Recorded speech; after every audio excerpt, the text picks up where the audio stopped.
duty, honor, country. 3 words that define a soldier.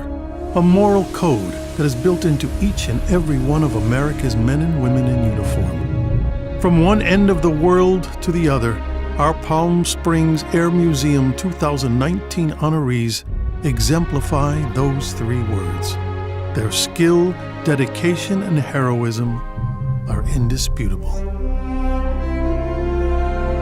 As a fighter pilot with over 7,500 hours logged in over 130 types of aircraft, Clarence "Bud" Anderson loves to fly. Anderson would go on to score 16 1/2 aerial victories in World War II, making him one of the war's few American triple aces. Close friend Chuck Yeager said of Bud, "The best fighter pilot I ever saw." For service to his country as a combat leader serving 2 combat tours in Europe, and as a jet-age test pilot, Colonel Anderson earned his place in the National Aviation Hall of Fame and has been decorated 26 times for his military service. What's the difference between a good fighter pilot and a great fighter pilot? You take everything that you need to be a good fighter pilot. Good eyes, good senses, good training, knowledge of the enemy, knowledge of yourself. In World War II, lots of gunnery training, but I think the difference is something internal.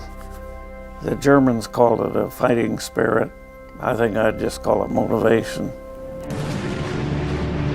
World War II veteran Richard Thomas and the men of the 422nd Infantry Regiment, 106th Infantry Division, stationed on the stretched thin Allied front line near the German-Belgian border, had been overrun by German troops in the early hours of December 16, 1944. Their units were among the first casualties in the initial stages of fighting during the Battle of the Bulge. Just a few days later, Thomas and a squadron of men crossed about a mile into enemy territory to capture 2.5 tons of desperately needed food. A ranger came up to me and told me that he had collected 12 men, that they called themselves rangers, and one of the rangers knew where some food was. It was behind the enemy lines. They said that they asked all the other officers and non-coms if they would lead them, and all of them refused. And they asked me if I would. I was their last choice. U.S. Army veteran Richard A. Thomas was awarded the Distinguished Service Cross for extraordinary heroism in action. They loaded that truck fantastically fast. They came to me and said, "We still have more food. Could we pull up the trailer and hook up the trailer?" I said, "Well, I needed more time." I said, "Okay, 2 men go and overlook the end of the canyon where the enemy would have to approach us, and then they immediately begin to load the trailer as well." And after we got to the bivouac area, there just a roar of the men that we had to recover the food. One of the men jumped off the truck and said, "If Sergeant Thomas would attack hell," he said, "I would follow him." And that upset me. I had to walk away. 60 miles off the coast of Okinawa, Radioman Second Class Marvin Cohen's radar detected the formation of 40 approaching enemy planes. His picket ship, the USS Purdy's role was to provide early warning of impending air attacks to the main fleet, possibly the most hazardous duty performed by any warship during World War II due to frequent Japanese kamikazes. One broke through to the Kaisen-Young, hit the mast, and exploded 50 feet above the ship. A third, closing on the Purdy, splashed into the ocean, but momentum carried it to the destroyer where its bomb broke loose, pierced her plating, and exploded to kill 15 men. The last Japanese plane that was up in the air, we had shot down, and he landed right in front of, about 15 yards in front of our ship. The plane that ricocheted and hit towards us, just hit the ship right underneath where I was operating. Like I said, I'm no hero. I did what I was supposed to do, and all of us did what we were supposed to do. General Robin Olds had a life that always revolved around aircraft and the Air Force. As a young man at age 22, he took command of a fighter squadron. He's credited with 12 victories during the war, along with several aircraft destroyed on the ground. During the Southeast Asia War, Robin Olds went from being a notable leader to an Air Force legend. Due to his leadership, the 8th Tactical Fighter Wing became the top MiG-killing unit in the Air Force during the Southeast Asia War. Olds designed Operation Bolo, effectively eliminating the North Vietnamese MiG threat for most of the spring of 1967. Robin was always at the front of the formation, always leading, putting himself in danger, and leading the fight with his famed bulletproof mustache. He sincerely connected with people, as he connected with me as his child and with his friends. He let everyone know he cared. The thing is, it was sincere. It wasn't at all put on. That's how he was as a person. And I think that's what makes a great leader, is that personal connection. The greatest accomplishment is how he's inspiring pilots today. In a 38-year Navy career, Vice Admiral Mark I. Fox fully lived out his boyhood dream of flying jets off of aircraft carriers. Fox scored the first Navy MiG kill of Operation Desert Storm in January 1991 and served as overall mission commander and strike lead for the first shock and awe strike of Operation Iraqi Freedom in March 2003. As a flag officer, he commanded the USS Harry S. Truman Carrier Strike Group, the Naval Strike and Air Warfare Center in Fallon, Nevada, and the U.S. 5th Fleet headquartered in Bahrain. His final military assignment was as Deputy Commander, U.S. Central Command. Fox has flown over 100 combat sorties, logged over 4,900 flight hours, and over 1,300 arrested landings on 15 different aircraft carriers. What I learned in Desert Storm was really kind of surprising to me. You never rise to new levels of performance in combat. You're going to fall to whatever level you've trained to. You can never pull a rabbit out of the hat in tactical aviation unless somehow or other you've carefully put that rabbit in there. And the act of really high quality training and a lot of good disciplined flying is the way to put the rabbit in the hat. I also learned a lot about myself. You may be really scared, but you still have a job to do. Your mouth is dry and your emotions are raised in terms of the fear of the unknown. You just have to go do the job. It's been said that there is no such thing as an ex-fighter pilot. Once a soldier straps on a jet aircraft and climbs into the heavens to do battle, it sears in his psyche forever.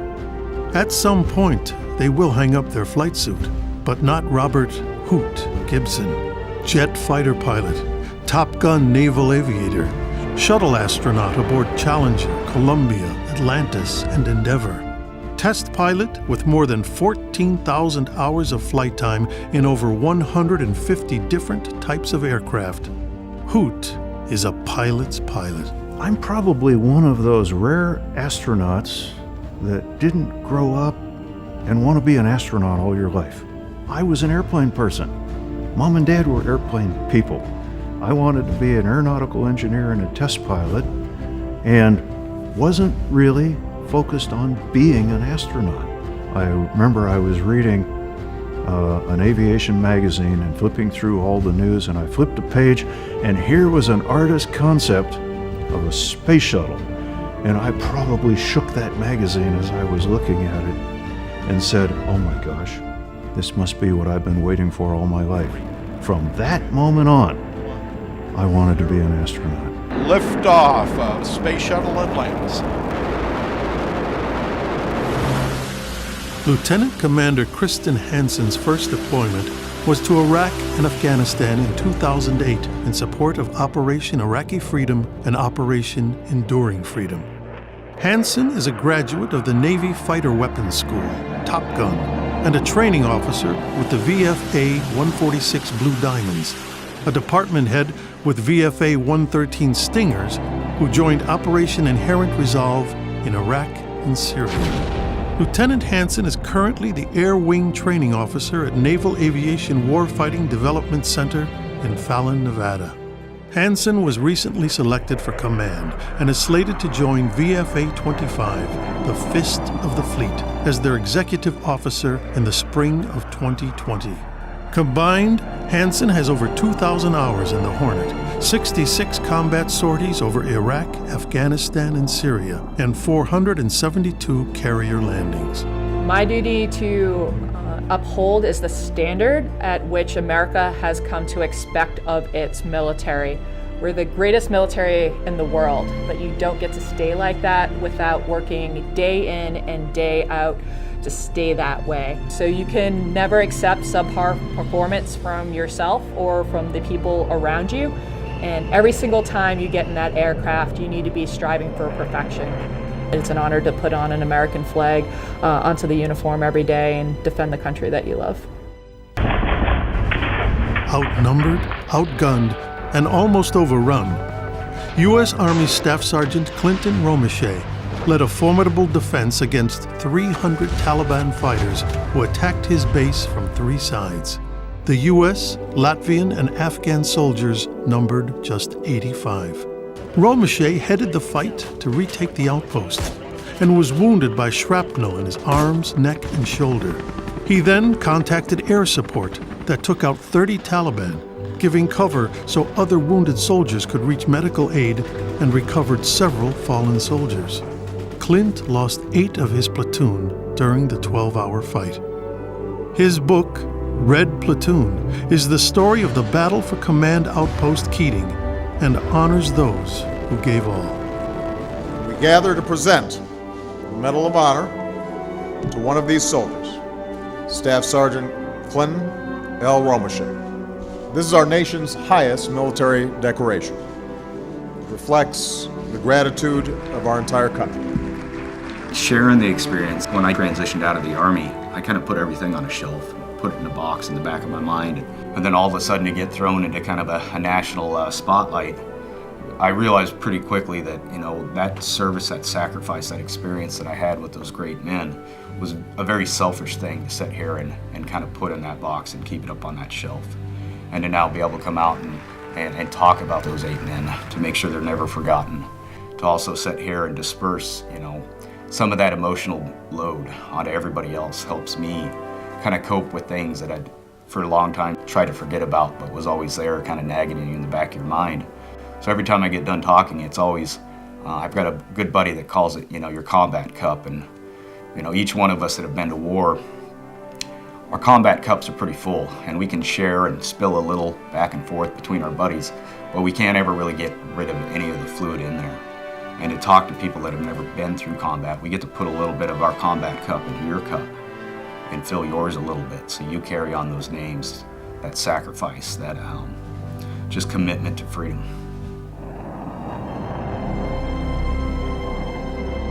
Duty, honor, country. In the words of General MacArthur, those 3 hallowed words reverently dictate what you ought to be, what you can be, what you will be. They create in your heart the sense of wonder, the unfailing hope of what next, and the joy and inspiration of life.